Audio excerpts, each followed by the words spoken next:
That night, I sat in the dimly lit living room, nursing a glass of whiskey that had gone untouched for the last hour. The words I overheard from my kids earlier played on a loop in my mind, each repetition a fresh stab to my chest.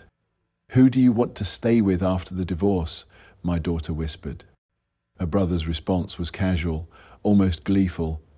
"Of course, with Mum and her boyfriend, he lets me drive his new car and promised to buy me one too. By the way, Mum said he might actually be our real dad because she dated him 15 years ago.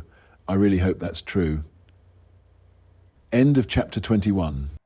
I froze when I first heard it, standing outside my son's room with a laundry basket in hand.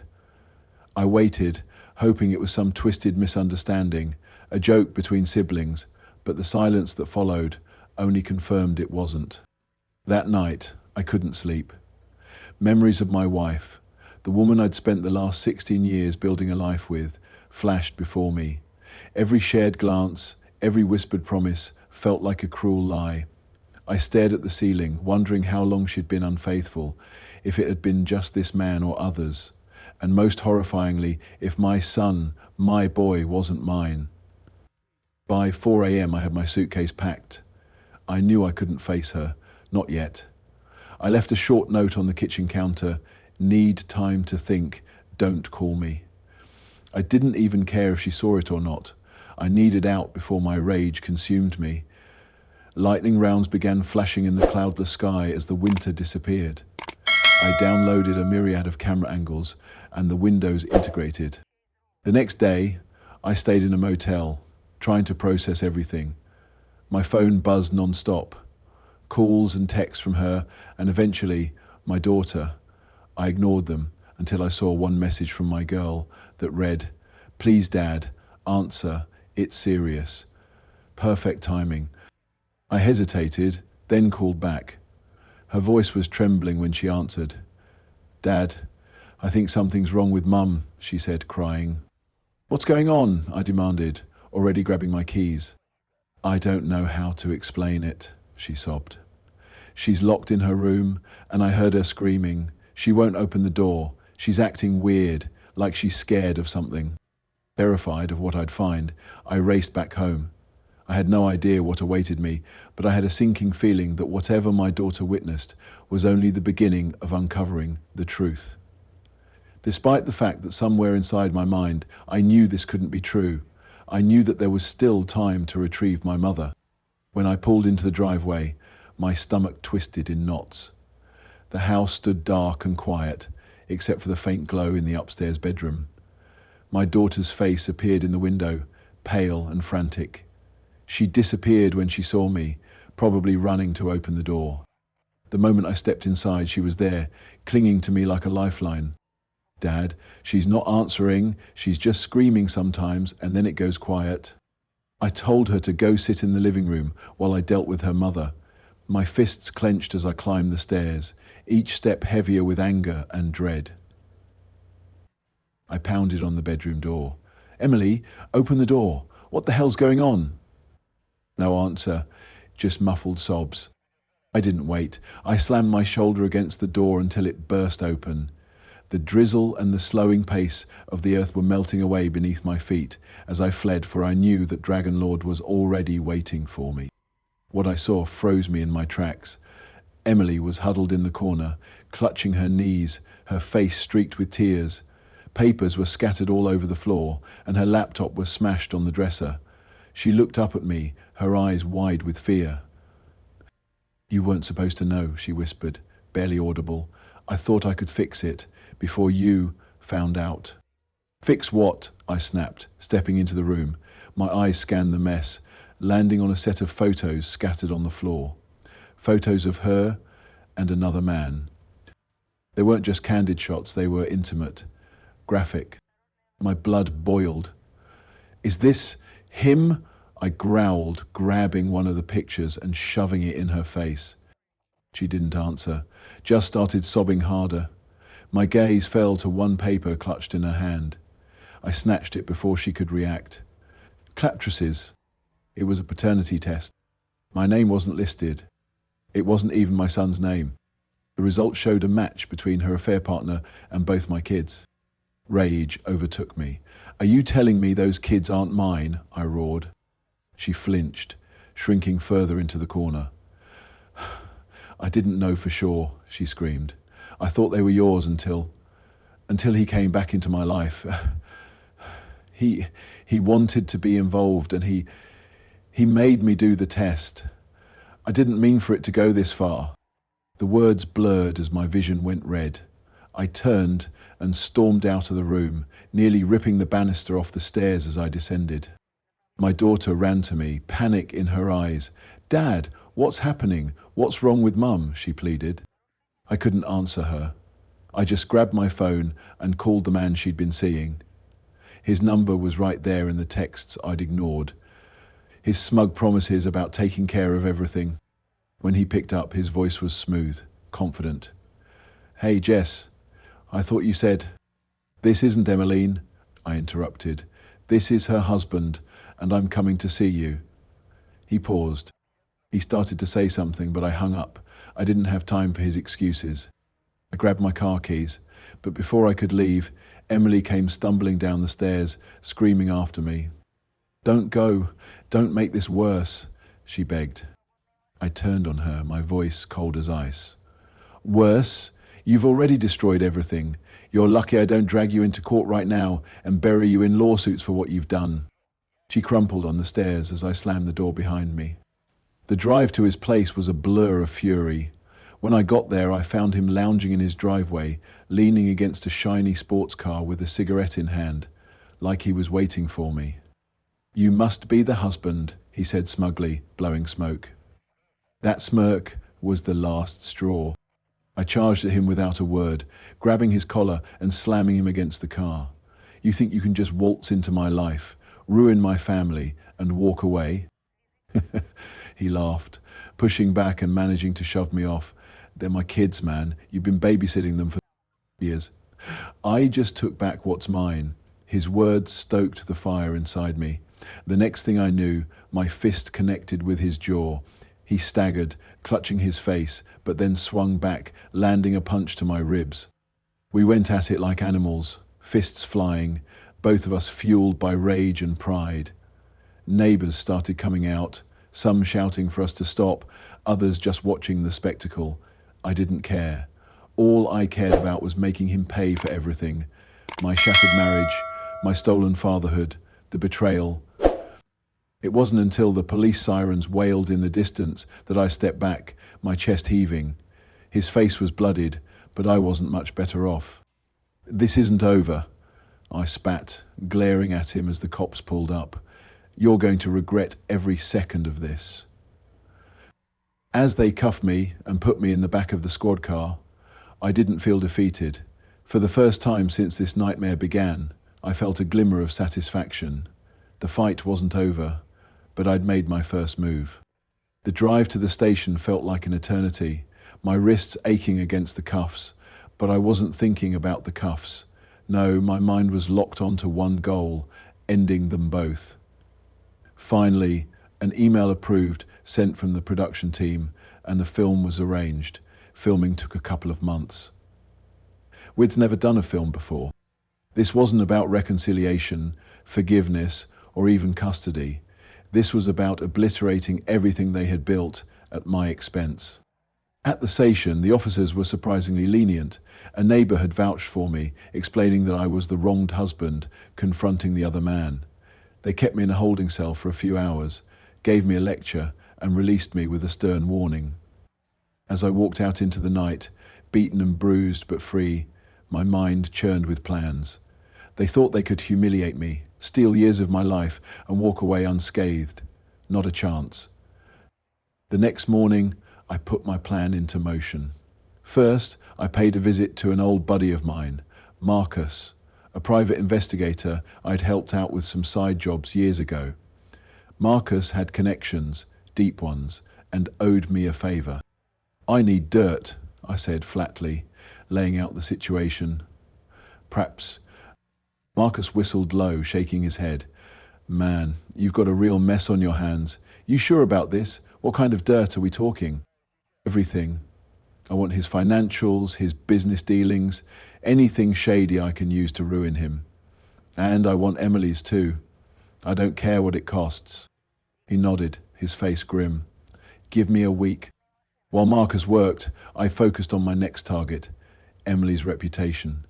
She had always been meticulous about maintaining her image as the perfect mum, the devoted wife.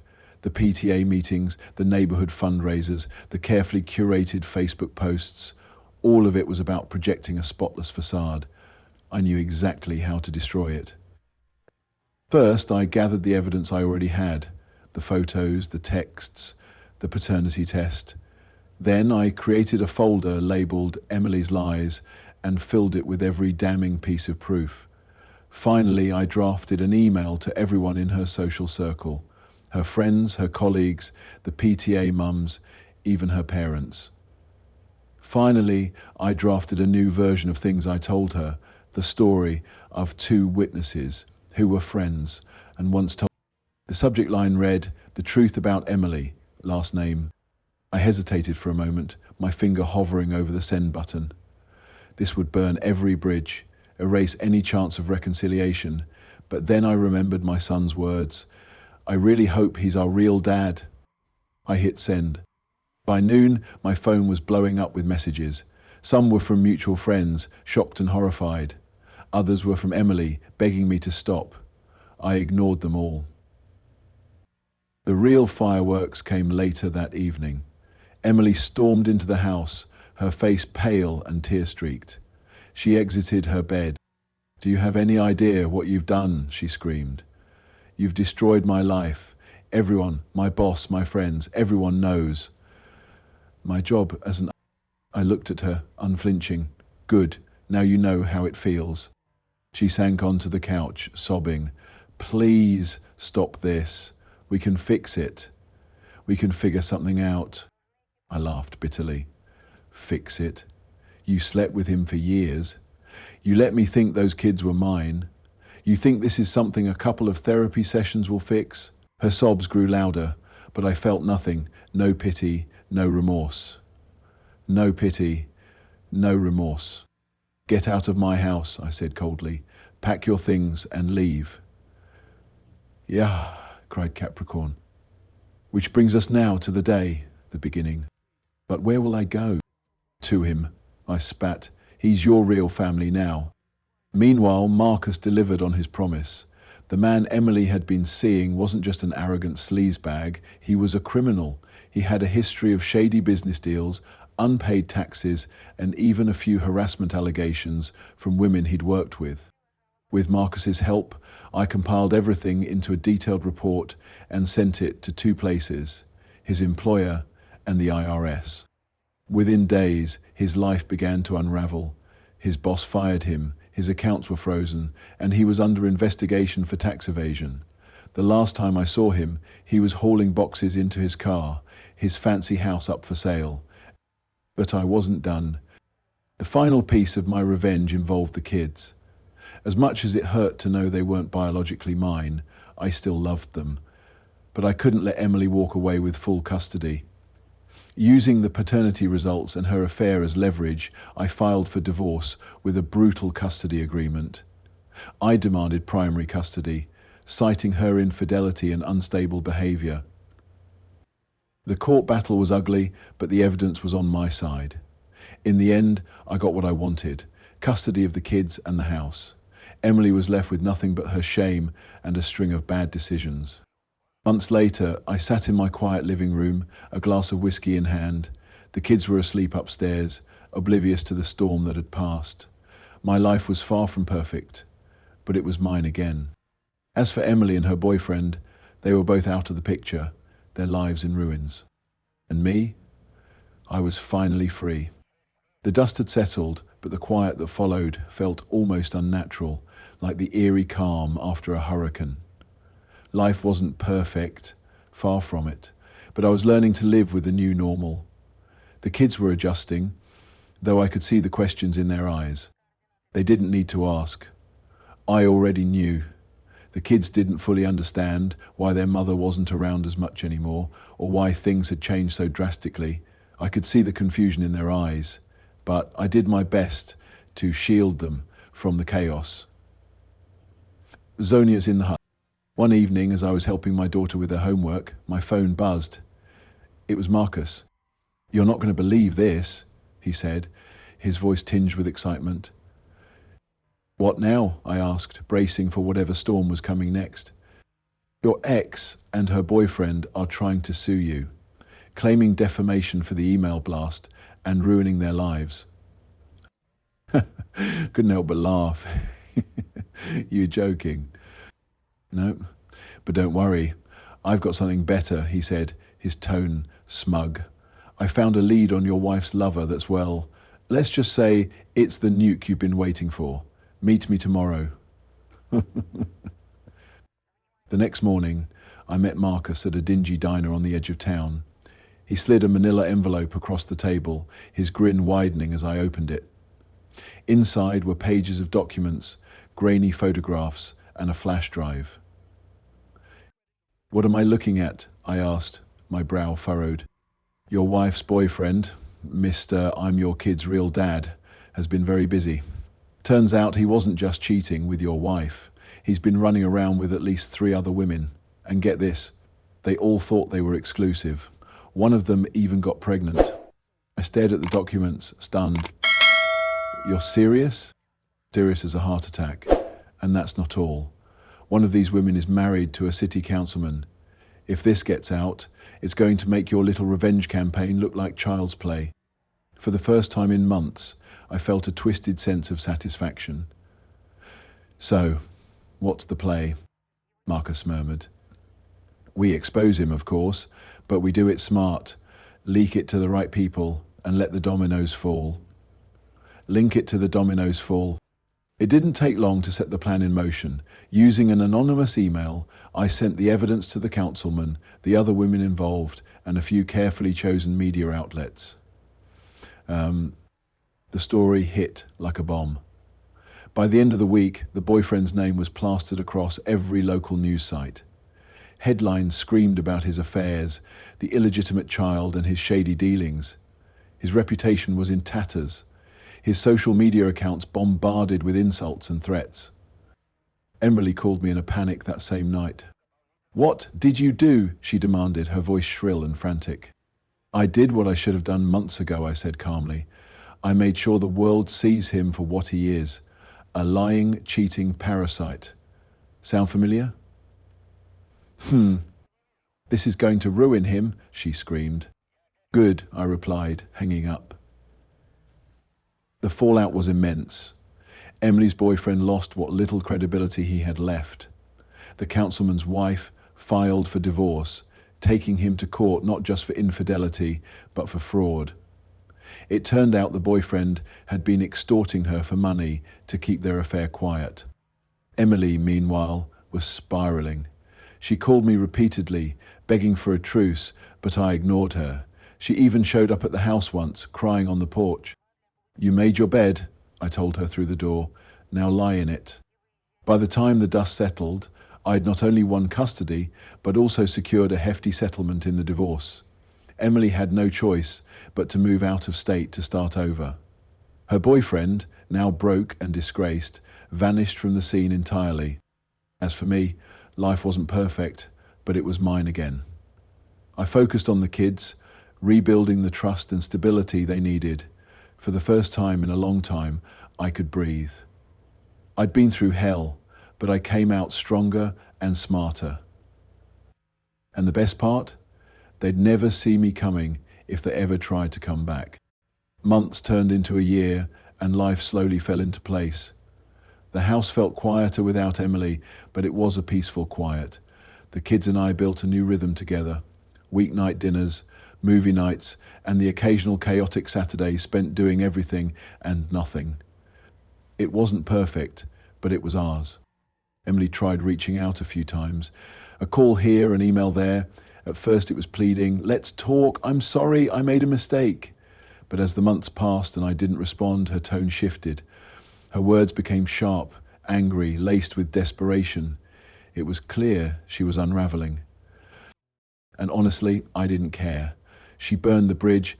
I just made sure she couldn't rebuild it. One day, as I was sorting through old boxes in the garage, I came across our wedding album while sorting through the garage. For a moment, I hesitated, holding the heavy leather-bound book in my hands. It had once felt sacred, a collection of memories I thought I'd treasure forever. But now, those memories felt hollow, tainted by the lies that had poisoned everything. Flipping through the pages, I stopped at one photo, Emily smiling at me, her eyes full of something I once believed was love. Now, all I could see was deceit. The thought of burning the album crossed my mind, imagining the satisfaction of watching it turn to ash. But then it hit me. I didn't need to destroy it. It no longer had power over me. So, I closed the book, tossed it back into the box, and moved on. The real closure came a few weeks later. I was at the local park with the kids, tossing a football around with my son while my daughter giggled on the swings. The sun was bright, the air warm, a day that felt like a reset button on life. Life. End quote. "Dad!" my son shouted, his face lighting up as he caught a tough throw. "Do you think I can try out for the football team next year?" "Absolutely," I said, grinning. In that moment, I felt it, the freedom, not just from Emily or the pain she'd caused, but from the weight of holding on to something that had never been real. I wasn't a victim anymore. I was just a man who had survived, fought back, and come out on the other side. Somehow this meant that life was worth living, whether I made it back to shelter or not. I think even that was a benefit, as life began to seem annoying. Months later, I heard through the grapevine that Emily had moved in with her sister in another state, scraping by with odd jobs. Her boyfriend, the man who once claimed to be my kid's real dad, had disappeared entirely, likely hiding from the wreckage of his exposed life. It was poetic justice. The two of them, once so confident and smug, were now reduced to whispers of their own mistakes. The pillars of my bed. As for me, I had started dating again. Slowly, carefully. It wasn't about replacing Emily. It was about rediscovering what it felt like to be with someone who saw me, respected me, and wanted to build something real. One night, as I tucked my son into bed, he looked up at me with an expression that caught me off guard. Serious, thoughtful. "Dad," he said softly, his voice small but certain. "You're my real dad. I don't care what anyone else says." The words hit me like a punch to the chest, in the best possible way. I leaned down, brushing his hair back. "And you're my son. Always." That was the moment I knew I'd truly won. Not just the battles, but the war. Emily and her lies were behind me. My kids and I were moving forward, stronger than ever. As I turned off the light and closed his door that night, I felt something I hadn't felt in years. Peace.